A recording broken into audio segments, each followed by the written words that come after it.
درود رفقا، اگه دنبال یه غذای هندی خوشمزه و بدون گوشت هستین که سریع آماده بشه و هم با چند قلم مواد ساده یه طعم فوق‌العاده داشته باشه، این ویدیو رو از دست ندین. یه خوراک متفاوت که شاید ترکیباتش ساده به نظر برسه ولی نتیجهش واقعاً غافلگیرتون میکنه.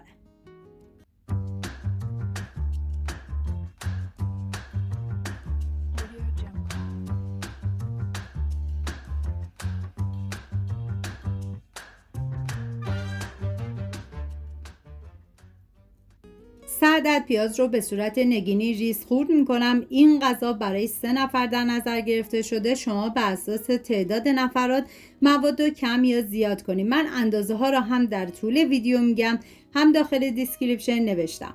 داخل قابلمه مقداری کره گیاهی ریختم. بعد از داغ شدن پیاز ریز شده رو میریزم، هم میزنم، زمان میدم تا پیاز کمی نرم بشه.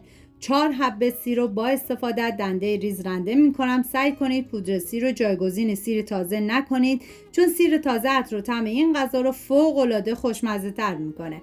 و همچنین زنجبیل تازه که رنده شدهش 1 قاشق غذاخوری سرپر باشه. بعد از اینکه پیاز کمی نرم شد، سیر و زنجبیل رنده شده رو میریزم، هم میزنم و میذارم به مدت 10 ثانیه با حرارت کم تفت بخوره. نوبت اضافه کردن ادویه هست، شامل پاپریکای دودی، ادویه کاری، نمک، فلفل سیاه و زیره. هم میزنم، میذارم ادویه ها تفت بخورن، عطر ادویه ها آزاد بشه. نصف استکان آب جوش میریزم، هم میزنم.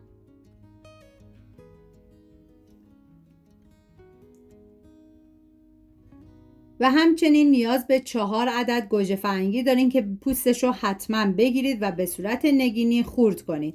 من غذاهای ملل زیادی درست کردم و همچنین غذاهای گیاهی که لینکش رو داخل دیسکریپشن گذاشتم. دوست داشتید ببینید، درست کنید و از خوردنش لذت ببرید. بعد از اینکه ادویه ها تفت خورد، گوجه فرنگی رو میریزم و میذارم به مدت 10 دقیقه تفت بخوره. نیاز به 150 گرم ماش داریم و 100 گرم لپه که من ماش و لپه رو از شب قبل خیس کردم و 100 گرم دال عدس که دال عدس رو همون موقع که میخوان استفاده بکنید بشورید و به غذا اضافه کنید. بعد از اینکه گوجه ها تفت خورد، 2 عدد برگ بو رو همراه با 1 قاشق چایخوری جوز هندی میریزم، هم میزنم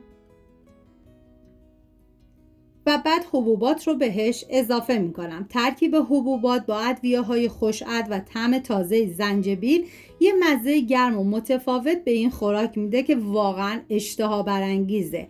یه غذای مقوی و خوشمزه که بدون گوشت هم حسابی سیر کننده و ارزش امتحان کردن رو داره. 1 عدد فلفل کاپیرم ریز کردم و حالا همه مواد رو هم میزنم و در آخر 3 لیوان آب جوش میریزم.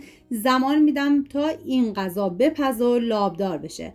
زمان پخت این غذا تقریباً 45 دقیقه الی 1 ساعت هستش.